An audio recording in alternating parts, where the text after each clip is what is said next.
Новата учебна година ќе започне утре за околу 255.000 основци и средношколци. За учениците од второ и пето оделение има нови наставни програми според концепцијата за основно образование, која што од лани се спроведува етапно. Наставата од новата учебна 2022-2023 година ќе се реализира во отворени училишта и без антиковид протоколи и обврска за носење на заштитни маски. Токму темата образование ни е во фокусот на наредниве минути со професор во студиото 3, како што впрочем и најави пред музичката номера, и покрај континуираното реформирање и вложување во нови проекти, квалитетот на образованието по неколку основи и анализи е на рекордно ниско ниво. Образовниот систем предниза предизвици за кои решение е потребно веднаш, бидејќи генерации за губење немаме. Тема на анализа со универзитетскиот професор доктор Мишко Джидров, проректор за настава при Универзитетот Гоце Делчев од Штип. Добро утро и добро ни дојдовте. Добро утро и добро ме најдов. Имаме актуелна тема за разговор ова утро и не случајно отвараме пред почетокот на учебната година за основците и средношколците. Веќе студентите ќе почекаат, но ситно бројат до почетокот на студентската година. Професоре, квалитетот на образованието, како што спомена во најавата, по сите анализи и параметри е нешто што сериозно треба да се реформира. Податоците од Државниот завод за статистика, како прво прашање да речеме, во основните училишта на крајот на 2020-2021 велат дека од 185.000 ученици во редовните училишта, одлични биле близу 71.000 и сега тоа на прв поглед делува добро, имаме успешни ученици, но она што се случуваше, да речеме, еве со уписот на средношколците во средното училиште Орце Николов покажа сосема друга слика за успехот на истите. Вашите колеги велат дека состојбата во образованието е само отсликување на состојбите во општеството. Каков е вашиот став? Токму така, образованието е многу актуелно во овој момент, односно во изминатите неколку месеци се збори за образованието, особено по тие тестирање кои што се спроведуваат во средното образование, понатаму тука е Шангајската листа, кога ќе се објави секогаш има реакции и се напаѓа образованието. Од друга страна, во овој момент и средношколците донесуваат и основците донесуваат клучна одлука за нивното образование во една средина, како што споменавте, општеството е такво како што е во кое што живееме, се напаѓа образованието, а од друга страна треба да донесете клучна одлука за вашето образование, кое што понатаму многу ќе зависи во вашиот живот. Образованието е токму така поврзано со ситуацијата во општеството. Бројките на средношколци кои што имаат петки од една страна звучи во ред. Ние како професори очекуваме тие средношколци да дојдат во нашите предавални, но од друга страна се соочуваме со ситуација во која тие петки се поклонети, тие петки не се реални, потоа кога ќе започнеме со образовниот процес во високото образование, веднаш имаме проблеми. Така да може да кажам дека е потребно да се размислува, затоа што не е само да се нападне. Секоја година образованието, тука е моето размислување оди во насока на развој на некој мерен систем, мерит систем во нашата држава. Тоа го зборам и од искуство, затоа што поминав определен временски период од 6 години на студии во Кина, каде што има внатрешен систем кој што беше многу поважен од било какво некое рангирање од страна. Тој систем е развиван на национално ниво, е поврзан со буџетирањето на универзитетите, е поврзан со следење на нивното работење, е поврзан со следење на нивните резултати. Така да ако сето тоа го склопиме, го размислиме во нашата држава, верувам дека ќе имаме прекрасен еден систем во кој што ќе произлегуваат и добри средношколци и добри студенти. Понатаму ова мора да го ќе покаже резултати по определен временски период. Но ние мора да размислуваме дека треба да имаме прифаќање на без разлика каков и да е систем од страна на сите чинители во општеството. Значи не се само тука професорите, не е тука Министерството за образование и бирото, тука мора да размислуваме дека треба да се развие една заедничка стратегија кое што ќе ја прифатат сите, од студентите, родителите, Министерството, професорите, сите универзитети, стратегија која што ќе биде прифатена од сите чинители, ќе биде поддржана и од позиција од опозиција. Зошто? Затоа што со промената на власта да не се прекине таа една стратегија. Само на долг рок, со една таква развиена стратегија, прифатена од сите, верувам дека после определен временски период ќе почнат резултати. Ова не го зборам исто пак на памет, тоа е пример од Малезија, каде што направиле анализа пред многу време, виделе дека, односно го дефинирале проблемот, седнале, дефинирале на таква стратегија, ја прифатиле сите и таа стратегија долгорочно се спроведува. И сега се мислам меѓу 5 најдобри дестинации за образование во светот. Професора, кога се знаењата во прашање, не се однесува оно што го говоревме само на основците и на средношколците. Голем е бројот на студенти кои што според истражувањата немаат доволно знаење по завршување на своите студии и не се со тоа конкурентни на пазарот на труд. Проблемите со оценувањето се чини се многуслојни, за нив се неопходни системски решенија за кои пак според многу ваши колеги недостасува политичка волја. Алармот, велат, постојано е вклучен, но која е гарнитура да дојде на власт, наместо да ги решава тие проблеми, се чини некако се одлучува да го гасат алармот. Да, токму така. Јас си споменав и претходно дека е потребна долгорочна стратегија прифатена од сите. Значи, ако се работи со мала група на професори, се работи со не знам, не се споделуваат информации, потоа е многу тешко да се прифати такво нешто. И самото спроведување на крај треба, како што споменав, да биде прифатено од сите чинители во општеството, затоа што ако ние со промена на власт се менува таа стратегија, се стопира, сето тоа се одразува понатаму на нашето работење. Не зборувам само на високото образование, туку и на средното образование и основното образование. Така да студентите, вие споменавте скоро 71.000 на одлични средношколци ќе пробаат да најдат простор во високото образование, но таа ситуација со нереалните оценки понатаму се одразува и врз квалитетот на студентите. Самото тоа што ние, голем дел од факултетите, организираат некои дополнителни предавања, дополнителна настава пред почетокот на предавањето, покажува дека ние се обидуваме на некој начин да ги подготвиме средношколците да влезат спремни во образовниот систем. Верувам, пак ја споменам, таа стратегија општо прифатена, во која што ќе ги имаме сите тие чинители вклучени, ќе даде резултати и средношколците ќе влезат многу поспремни во високото образование. И падот на образованието се должи на неколку фактори, велат анализите. Споменавме општествената атмосфера, која што е прв и основен. Меѓутоа се наведуваат уште неколку. Непочитувањето на образованието, недоволната мотивираност на професорите, лошите учебници. Да, токму така, значи ситуацијата се поврзува и со ситуацијата во општеството, значи поврзувањето на буџетирањето на универзитети, на кој начин се прави тоа и како треба да се прави. Значи поврзувањето со бројот на студенти не е најстрекно решение.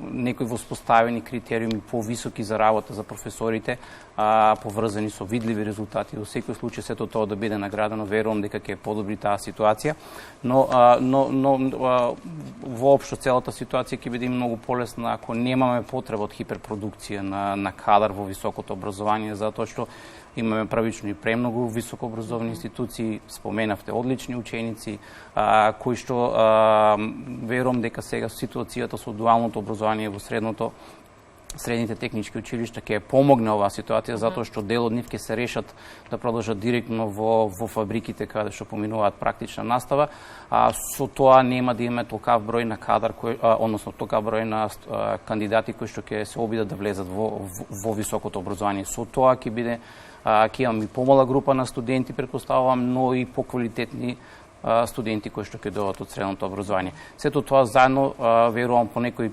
определен временски период ќе даде видливи резултати. Професор, несумнено образованието е клучно, а она што се случува со него изминатиот период покажува каде сме ние. Ги губиме ли со ова однесување децата по пат? Видете, значи забележително е дека имаме периоди во кои студентите пронаоѓаат можности да студираат на страна. Знам дека јас студирав, тоа беше некоја опција, беше Бугарија, сега е моментално Србија. Се извинувам, Србија е тука, но Словенија е многу поактуелна во моментот. Така да средношколците дознаваат за тие студентски програми, успеваат да се запишат таму, имаат некој помош во однос на стипендии, во однос на сместување, така да квалитетот на образованието не смееме да го спориме кај нас, затоа што остануваат голем број на средношколци во нашата држава, го препознаваат високото образование, остануваат овде и овде студираат. тие средношколци кои што ќе останат овде во нашата држава, сепак јас ќе ги повикам и нив да ја сватат сериозно својата работа, затоа што се наоѓаат можеби во најважните 4-5 години од својот живот. Од првиот момент тие средношколци, тие студенти нови треба да сватат дека треба многу да работат.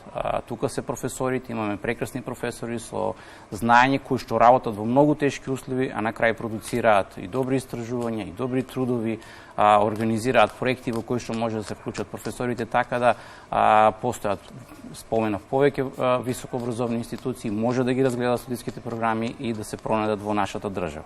Како да не беа доволни сите предизвици кои пред малку ги споменавме, ковид пандемијата беше плюс предизвик, особено и за високото образование, кој што требаше да се прилагоди со наставата. Колку целата ова приказни ова што го поминавме изминативе 2,5 години влијаеше на квалитетот на високото образование? Што веле вашето искуство на универзитетот Гоце Делчев Штип? Можам да споменам дека нашиот одговор према пандемијата беше многу брз, и успеавме за многу краток период да се префрлиме кон онлайн настава. Верувам дека во наредниот период ќе се истражуваат тие резултати, односно како студентите го поминаа овој период за време на пандемијата. Но некако збориме во минато време за пандемијата, сепак сега пред донесувањето на одлука во текот на летниот период за наставата за наредниот семестар имавме некој пик со нови заразувања, така да верувам дека сме при крај на таа пандемија. Нашиот универзитет ќе се врати со физичко присуство во предавалните, но предизвикот е тука, искуството е тука. Верувам дека за оние големи групи ќе понудиме настава со хибриден начин, затоа што сепак големите групи верувам дека се уште ризично да се вратат сите во амфитеатрите, во предавалните. Од друга страна, нашето искуство беше позитивно затоа што за некои 3 дена успеавме да преминеме кон онлайн настава, да преминеме кон организирање на колоквиумска недела, испитни сесии, сето тоа беше супер препознаено и од студентите. Околу 70% од студентите кои што слушаа настава беа спремни наредните семестри да поминат во онлайн настава, но мора да го споменеме и тој момент на социализација, на дружење, на менторски, ја би рекол тука и родителски пристап на професорите. Директниот контакт многу изостана во овој период. Така да верувам со враќањето назад во предавалните ќе го збогатиме и тој дел. Резултатите ќе се покажат за многу кратко време, затоа што тие студенти скоро завршуваат, па верувам дека ќе се вработат во компании во кои што и таму ќе има користење на такви алатки како што користевме ние, затоа што мора да разбереме дека реалноста се смени веќе, начинот на нашето работење опфаќа многу повеќе користење на IT технологија, користење на онлайн алатки. Така да сето тоа знаење што го стекна во овие изминати 2 години ќе можат многу лесно да го користат во тие компании во кои што ќе се вработат. Да, и нова секако треба да се гледа како на нова можност која што во секој случај треба да се искористи. Во однос на реформите, познавачите на состојбите во образованието дискутираат за реформи во начинот на оценување во основното образование, потоа за воведување на приемен испит во сите средни училишта. Колку овие приемни испити би го намалиле оној стандарден притисок за петки по секоја цена и би создале квалитетни ученици чие знаење би било искористено и надополнето токму на универзитетите? Јас се сеќам на еден период кога високото образование имаше приемни испити на сите факултети. Моето размислување оди во таа насока дека да, тие ни се потребни. Таму ќе се види реалноста на тие петки кои што се добиваат, но од друга страна тоа мора да биде организирано на еден начин во кој што треба да се избегне субјективноста, да се организираат полагање кои што ќе опатат голем број на средношколци или сите средношколци во исти момент, да се направи тоа со користење на некој можеби и IT технологија која што ќе помогне во сето тоа да се спроведе. Верувам дека ќе имаме пореални резултати при влез во високото образование, но мора да споменам дека имаме и средношколци кои што самата таа ситуација од полагање ќе предизвика паника, ќе предизвика плашење од целиот тој процес, така да не е лесно со еден или со две полагања да се дефинира дали тој студент, дали тој кандидат е за високо образование на кој факултет, така да верувам дека мора да се направи на добар пристап, една добра анализа и да видиме кој е најдобриот начин, затоа што сепак станува збор за мала држава со со контакти помеѓу професори од средните училишта, во кои што мораме да го избегнеме субјективното оценување. Само на тој начин ќе добиеме вистински квалитетни кандидати во високото образование. Да не забораваме меѓу другото дека притисокот за питки по секоја цена произлегува од притисокот кој што го носи иднината, кај основците за пишувањето во средно, кај средношколците за пишувањето на факултет, бидејќи останало тоа дека нели петкашите имаат приоритет за упис во високо образование. Конкурентноста ја споменавме на студентите на пазарот на трудот е нешто за што сериозно треба да се дискутира. Какви се вашите искуства, односно искуствата на вашиот универзитет? Како ги мрежувате, да речеме, образованието со бизнисот, со компаниите? Има ли интерес за соработка и колку лесно вашите студенти по завршувањето на образовниот процес наоѓаат работа? Можам да кажам дека во моментот ситуацијата се смени во целата држава поради немањето на доволен број на работен кадар, значи за вработување. Така да од таму индустријата се повеќе инсистира на соработка со универзитетите. Индустријата и универзитетите соработува и претходно, но сега поради тоа што нема кадар за вработување, гледаат студентите да ги вработат уште во трета година, во четврта година, да спроведуваат практична работа кај нив, да влезат многу по-спремни во тие нели дали станува збор за индустрија, дали станува за збор за банки, за судови и слично, така да комуникацијата постоеше и претходно. Ние нашите студентски програми ги развиваме врз основна таа комуникација со сите овие чинители во општеството, затоа што само на тој начин ние дознаеме кои се нивните реални барања. Мора да споменам дека тие многу побрзо се развиваат, технологијата многу побрзо се менува. Универзитетите сами по себе се тромави институции кои што самото ограничување можеби од 5 годишни студиски програми, самото ограничување во буџетирањето во кој што не можеме доволно да се опремиме, сето тоа влијае врз нас, па затоа се ослонуваме врз директна комуникација со индустријата. Нивните барања секогаш се слушнати, нивните барања се преточени во студиските програми, потребата од пракса на студентите за поблиску и полесно да се вработат понатаму е тука.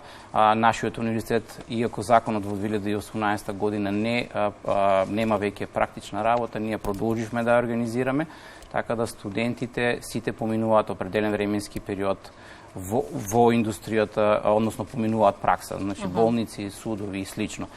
Тука да ги споменам и самите студенти, значи нивната посветеност на тие моменти поминати надвор од универзитетот е многу клучен, многу важен, затоа што на тој начин тие си отвараат понатаму врата за полесно вработување. Така да јас споменав и претходно да го сватат овој период од 4 години, 5 години како сериозен период во кој што да ги искористат сите овие можности од добро образование, вклученост во работа, некои активности на универзитетите, но на крај испроведување на практична настава кој што ќе си отварат понатаму врата да се вработат.